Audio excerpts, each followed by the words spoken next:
आप लोग का स्वागत है हमारे YouTube चैनल ट्रिकी बायोलॉजी पे। मैं मिथिलेश कुमार आप लोगों को हम ये पढ़ाएंगे क्लास 12 के इकोलॉजी का बायो जियो केमिकल ग्राफी हम आपको पढ़ाएंगे। ये हमारी कोचिंग का बैनर है वारियर्स बायोलॉजी क्लासेज, जो कि हम नीट के लिए बोर्ड्स के लिए पढ़ाते हैं। साथ ही साथ एलन आकाश और NCERT के सारे क्वेश्चन सारे कंटेंट क्लियर कराते हैं। हमारा YouTube चैनल है ट्रिकी बायोलॉजी, आप लोग सब्सक्राइब कर सकते हैं जिससे कि आपको लगातार वीडियो मिलता रहे। नोटिफिकेशन के लिए बेल आइकन जरूर दबाएं, अपने दोस्तों में शेयर भी जरूर करें। आइए हम स्टार्ट करेंगे आपको आज का टॉपिक। हमारा टॉपिक है बायो जियो केमिकल ग्राफी। आइए इस टर्म पे ध्यान देते हैं, बायो जियो केमिकल ग्राफी पे। अगर हम टर्म पे ध्यान दें तो जरा ध्यान से आप समझेंगे बायो जियो केमिकल ग्राफी होता क्या है। देखिए बायो में इस बायो का मीनिंग्स आ जाता है लिविंग ऑर्गेनिज्म के रिगार्डिंग। अगर हम इस बायो का बात करें तो इस बायो का मीनिंग आपको आएगा यहाँ से लिविंग के रिगार्डिंग, लिविंग के लिए बात करेंगे। जियो का मीन्स आता है ज्योग्राफिकल कंटेंट, जैसे कि just like a rock means चट्टान, सॉइल मीन्स मिट्टी, एयर हवाएं और पानी, ये सारे हमारे नेचर से मिलने वाला है। फिर केमिकल्स जिसमें मिनरल्स आते हैं और न्यूट्रिएंट्स आते हैं। साइकिल मीन्स पाथ, यानी हम एक साइकिल पढ़ने वाले हैं। इस साइकिल में हम बायोलॉजिकल, ज्योग्राफिकल, केमिकल साइकिल देखेंगे, यानी हम इसमें पार्ट की बात करेंगे। आइए जरा देखें ये होता क्या है।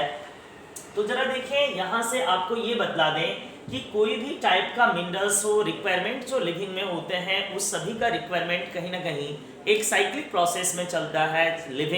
लिविंग यूज़ करते हैं, जैसे कि सॉइल्स में मिलने वाले न्यूट्रिशन को, फिर वो लिविंग यूज़ किया, लिविंग से वो डेड होंगे, वो मरेंगे, चाहे प्लांट हो या एनिमल हो, वो वापस मिक्सअप करेगा। कहाँ? वो वापस मिक्सअप करेगा सॉइल में, और सॉइल से वापस उसको प्लांट यूज़ करेंगे।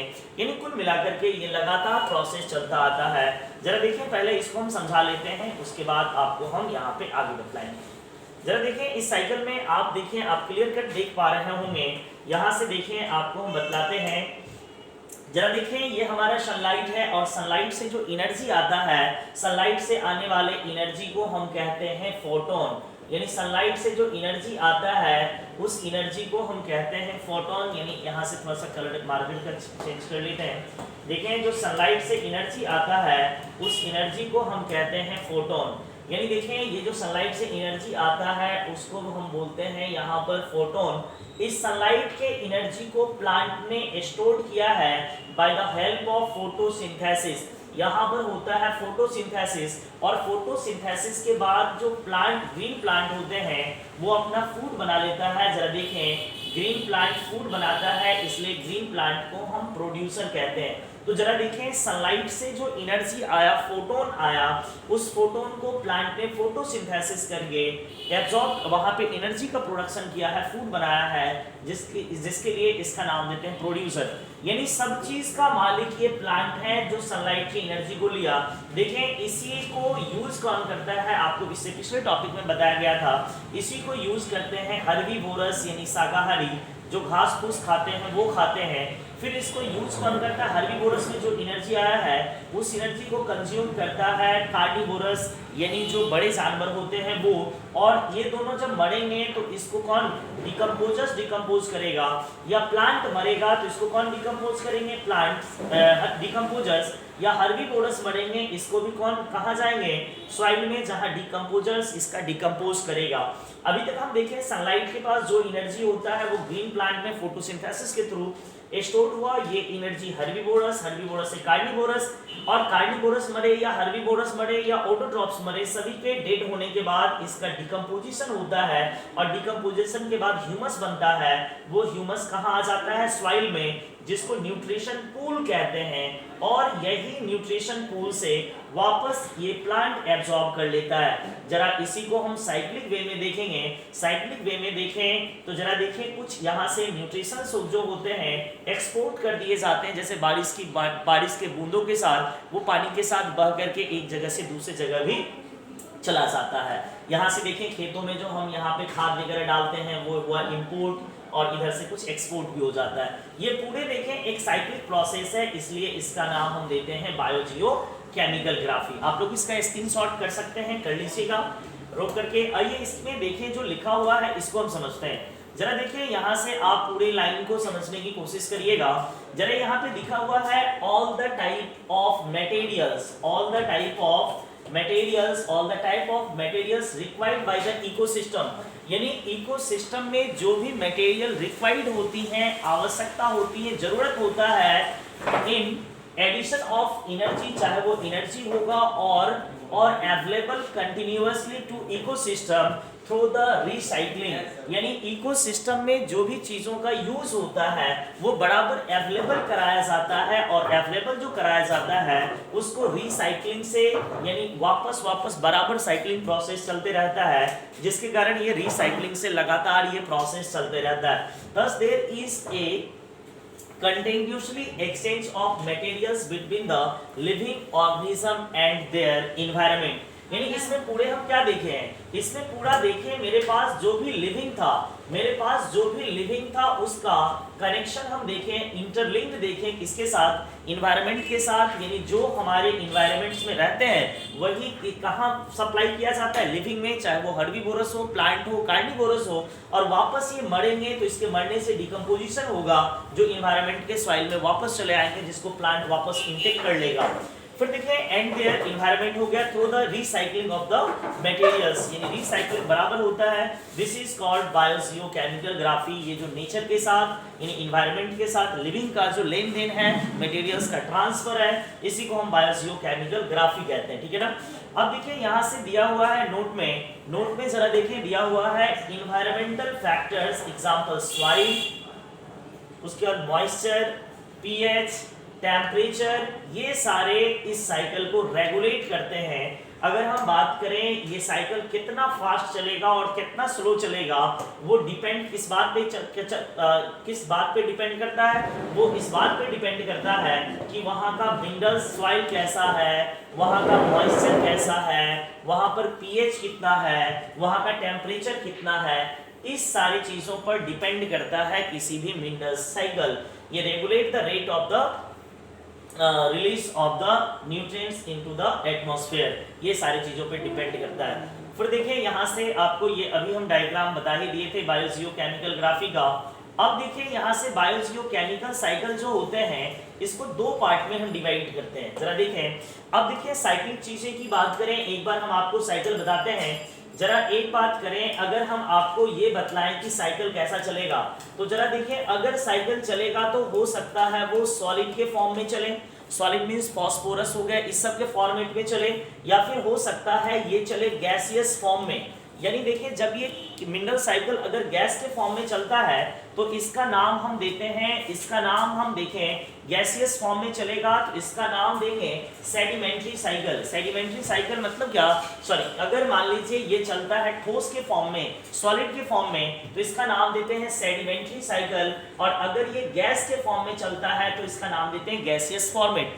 यानी बायोजियोकेमिकल ग्राफी के दो सिस्टम हो सकते हैं, या तो ये सॉलिड वे में चल सकता है या तो ये गैसियस वे में चल सकता है। अगर ये हमारा गैस वे में चलेगा, गैसियस वे में चलेगा, गैसियस वे में, तब इसका नाम देंगे गैसियस साइकिल, जैसे कि कार्बन हो गया, हाइड्रोजन हो गए, नाइट्रोजन हो गए, ऑक्सीजन हो गए, इस सब का साइक्लिंग कैसे चलता है, इस सब का साइकिल चलता है गैसियस फॉर्म में।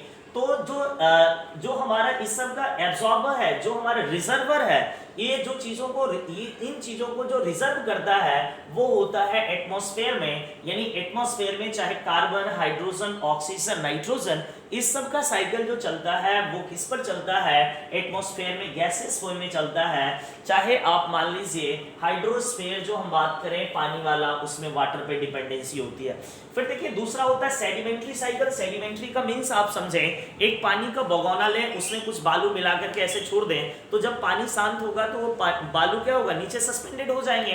तो वो सारे पार्टिकल्स जो सस्पेंडेड हो जाते हैं, सेडिमेंट कर जाता है, नीचे बैठ जाता है, उस सब का साइक्लिंग किस फॉर्मेट में होता है, सेडिमेंट्री साइकिल के फॉर्मेट में होता है। जैसे कि फॉस्फेट हो गया, शुगर हो गया, कैल्शियम हो गया, सॉरी फॉस्फेट हो गया, सल्फर हो गया, कैल्शियम हो गया, इस सब का रिजर्वर क्या है, अपना अर्थ है, अर्थ क्रस्ट, यानी जो जमीन होती है, सॉइल का निचला भूमि, वो सब इस चीजों का एब्जॉर्बर है। इस तरह से ये लिथोस्फीयर यानी सेडिमेंट के फॉर्म में चलेगा। अब देखिए in the cycle the bulk material remain in the inactive reservoir of the earth crust like sedimentary of the sea water bodies। यानी कुल मिलाकर के ये सेडिमेंट्री वाला जो होता है वो सारा एक बड़ा एब्जॉर्बर होता है। जैसे समुद्र में आप जानते हैं, जैसे हम लोग के खेत में जो फॉस्फेट यूज होता है, वो समुद्र में फॉस्फेट की बहुत बड़ी बड़ी पहाड़ियाँ हैं, पहाड़ बने हुए हैं, कैल्शियम के जमा होकर के पहाड़ बना है, उस सबको वहाँ से हम लोग एक्सपोर्ट करते हैं और खेतों तक लाते हैं। तो ये हमारा था, यानी हम देखें यहाँ से जो साइकिल चल सकता है वो दो वे में चल सकता है, या तो गैस में चल दे सकते हैं या तो वो सेडिमेंटेशन फॉर्मेट में चल सकता है। जरा सा आप लोग इसको स्क्रीनशॉट करके रख लें, जल्दी से रख लें। मेरे ख्याल से स्क्रीनशॉट हो गया होगा। अब चलते हैं, हमारा सबसे पहला और बहुत ही ज्यादा इंपॉर्टेंट टॉपिक हमारा चल रहा है कार्बन साइकिल। अजी भाई लोग ध्यान दीजिएगा, कार्बन साइकिल। देखिए एक बात बताएं, ये जो हमारा कार्बन साइकिल चलेगा, ये जो हमारा कार्बन साइकिल चलेगा, वो कार्बन साइकिल चलेगा तो जरूर, लेकिन कार्बन साइकिल किस फॉर्मेट में चलेगा? ये चलेगा गैसियस फॉर्मेट में, यानी गैस के फॉर्मेट में चलेगा हमारा कार्बन साइकिल। यानी कार्बन साइकिल किस फॉर्मेट में चलेगा? गैसियस फॉर्मेट में। वही चीज देखेंगे यहाँ से, अगर हम बात करें कार्बन का सोर्स, यानी CO2 का सोर्स देखें या अदर कार्बन के सोर्स की बात करें, तो कार्बन का सोर्स क्या होता है? कार्बन के सोर्स के बारे में अगर हम बात करें तो कार्बन का सोर्स किससे? चाहे आप कार्बन निकाल सकते हैं, यहाँ से देखें ओशियन में कार्बन का सोर्स होता है, एटमॉस्फेयर में बताइए, एटमॉस्फेयर में हवा के फॉर्म में CO2 होते हैं, ओशियन में कार्बन का सोर्स क्या होगा? कोई भी लिविंग जो होंगे उस लिविंग में भी कार्बनिक मैटर होता है, ओशियन का सोर्स हुआ। कार्बोनेट जो भी होते हैं वो सारा चीज, जो रॉक से कैल्शियम कार्बोनेट वगैरह होते हैं उस सब भी कार्बन निकाला जा सकता है। कोल जो कोयला होता है वो भी कार्बन का सोर्स है। पेट्रोलियम चाहे डीजल, पेट्रोल, ग्रीस, मोबिल, वो सब जो होते हैं वो सब भी एक तरह से कार्बन सोर्स है। वही the carbon release from them it is present in the atmosphere in the follows of carbon dioxide. यानी हमारा जो भी नेचर में है, चाहे वो एटमॉस्फेयर से आए, चाहे सॉइल से आए, चाहे कार्बोनेट से आए, चाहे कोल से आए, चाहे पेट्रोलियम से आए, चाहे burning of the any living organism, उस सब के जलाने से जो आएगा हमारे एटमॉस्फेयर में जो भी आते हैं वो सारे किस फॉर्मेट में आते हैं? CO2 के फॉर्मेट में आते हैं। Carbon is present in every organic compounds of the organism. यानी ये लाइन ध्यान रखना है, कोई भी लिविंग ऑर्गेनिज्म होगा उसके अंदर कार्बन कंपोनेंट्स निश्चित रूप से होंगे। The green autotrophs utilise CO2। जरा देखें, आप देखें प्लांट जो होता है वो क्या करता है? फोटोसिंथेसिस। आप देखें जो भी प्लांट होता है, जो भी प्लांट होगा, ध्यान देंगे, जो भी मेरे पास प्लांट होगा, जो भी प्लांट होगा वो करता है फोटोसिंथेसिस, वो करता है फोटोसिंथेसिस करता है। और आपको पता है फोटोसिंथेसिस का फॉर्मूला, जो क्लास 11th में पढ़े होंगे उनको पता होगा, फोटोसिंथेसिस का फॉर्मूला होता है 6CO2 + 12H2O। और ये जब यूज कर लेता है तब हमें एक मॉलिक्यूल ग्लूकोज देता है, साथ ही साथ हमें मिलता है 6H2O, साथ ही साथ हमें मिलता है 6O2। तो कहीं ना कहीं आपने क्या देखा? आपने ये देखा कि सर ग्रीन प्लांट जिसको हमने ऑटोट्रॉप्स कहा है उसने किसका यूज किया है? इसका, कार्बन डाइऑक्साइड का, और बनाया क्या है? एक मॉलिक्यूल ग्लूकोज C6H12O6 बनाया है। इसका मतलब जो भी ग्रीन प्लांट होते हैं वो किसका यूज करता है? कार्बन डाइऑक्साइड का, फ्रॉम द एयर। वो कहां से लाता है इस कार्बन डाइऑक्साइड का? एयर से, to synthesise the food materials which is obtained by the other organic by the food chain. यानी हम देखें सबसे पहले अगर बात करें नेचर में कार्बन डाइऑक्साइड एटमॉस्फेयर में CO2 के फॉर्म में रिलीज किए जाएंगे, और जितने भी नेचर में प्लांट है वो CO2 को एब्जॉर्ब करेगा, और एब्जॉर्ब करने के बाद वही फूड बनाएगा जिस फूड को कोई भी एनिमल्स यूज करता है। अब देखें यहाँ से हम आगे चलते हैं, ऑब्टेन्ड बाय द। अब देखें यहाँ से यहाँ तक हो गया था फूड चेन से। अब जरा देखें आगे चलते हैं, यहाँ से आगे आपको बताया जा रहा है कि कार्निवोरस, जो भी कार्निवोरस का मतलब क्या? जो भी मांसाहारी जानवर होते हैं वो डायरेक्ट प्लांट से तो न्यूट्रिशन नहीं लेगा, वो किसी ना किसी प्लांट के अलावा, प्लांट से तो वो ले नहीं सकता क्योंकि वो जानवर को मांस खाता है, तो किसी छोटे हर्बीवोरस से लेता है। वही कार्निवोरस ऑब्टेन देयर कार्बनिक फूड फ्रॉम द हर्बीवोरस। यानी जो भी कार्निवोरस होते हैं वो कहां से? किसी ना किसी हर्बीवोरस से अपने फूड को एब्जॉर्ब करता है।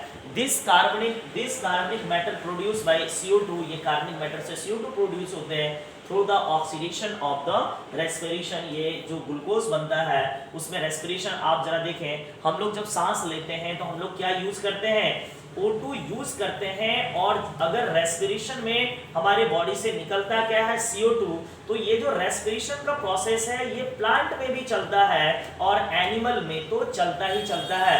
यानी अगर हम देखें, हम लोग प्लांट की बात करें, प्लांट रेस्पिरेशन करेगा फिर भी ये ऑक्सीजन यूज करेगा, और एनिमल रेस्पिरेशन करेगा फिर भी ये ऑक्सीजन यूज करेगा।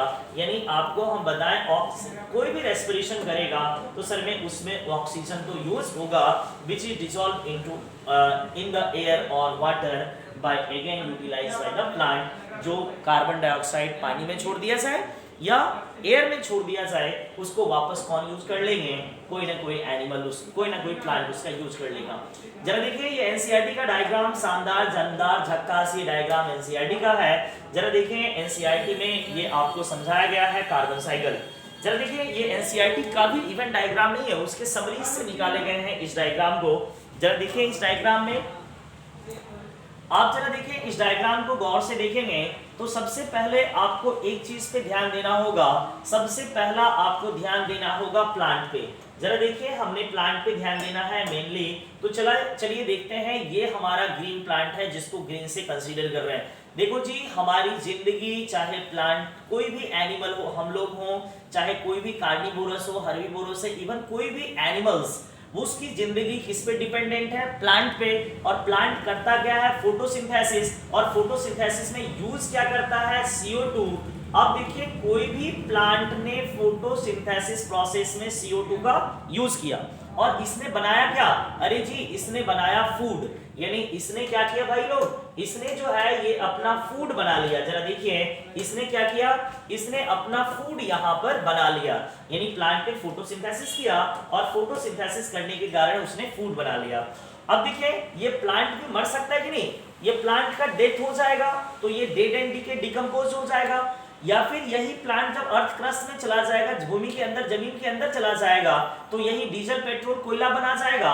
और इसी, चाहे ये कोयला हो, चाहे वो कोल हो, चाहे वो पेट्रोल हो, चाहे वो डीजल हो, इस सब का कंबसन होगा, यानी इस सब को गाड़ियों में जलाया जाएगा, तो इसके जलाने से क्या निकलेगा, यहाँ पर CO2 गैस वापस यहाँ पर चला आएगा। या फिर ग्रीन प्लांट जो रेस्पिरेशन करेगा, मेटाबॉलिज्म, दैट इज रेस्पिरेशन, अगर यहाँ पर ये रेस्पिरेशन करेंगे तो इससे भी ये CO2 निकलेगा।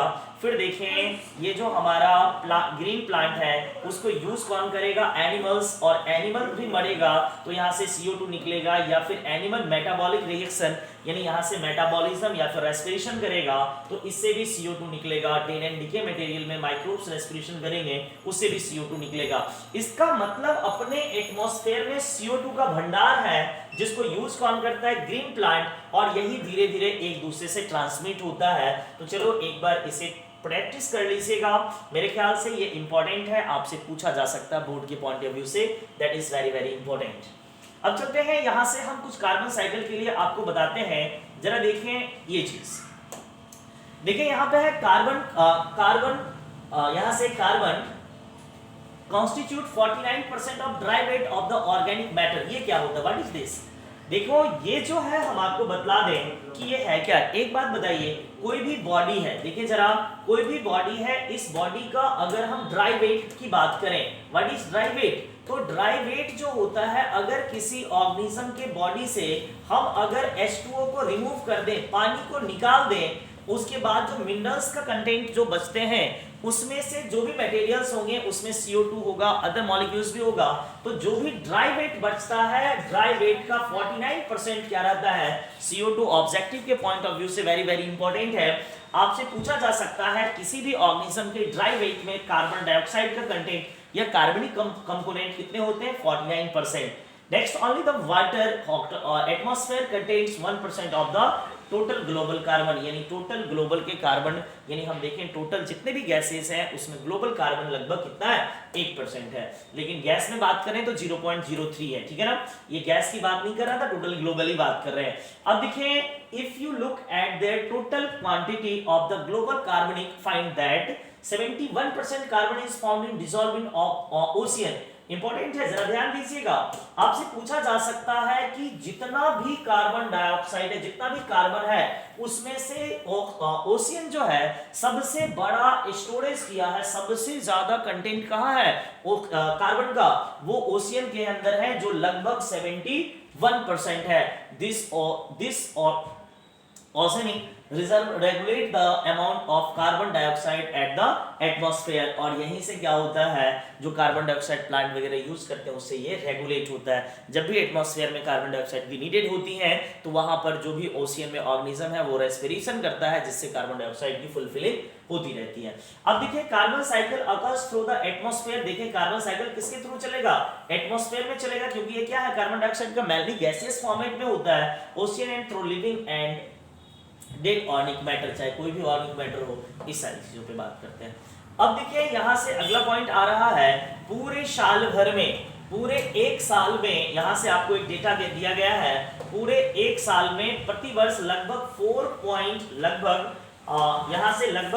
into 10 to the power 3 kg of carbon dioxide fixed in the biosphere, यानी प्रति वर्ष लगभग 4 गुने 10 पर पावर 13 किलोग्राम कार्बन डाइऑक्साइड का यहां से एब्जॉर्प्शन होगा। तो ये हमारा था कार्बन साइकिल। आज हम इतना ही खत्म कर देते हैं। देखिए कार्बन साइकिल के लिए एक बार 2 मिनट में देख लीजिए। सबसे पहले आपको हम यहां से बताया बायोजियोकेमिकल ग्राफी। बायोजियोकेमिकल ग्राफी का मीनिंग देख लीजिएगा।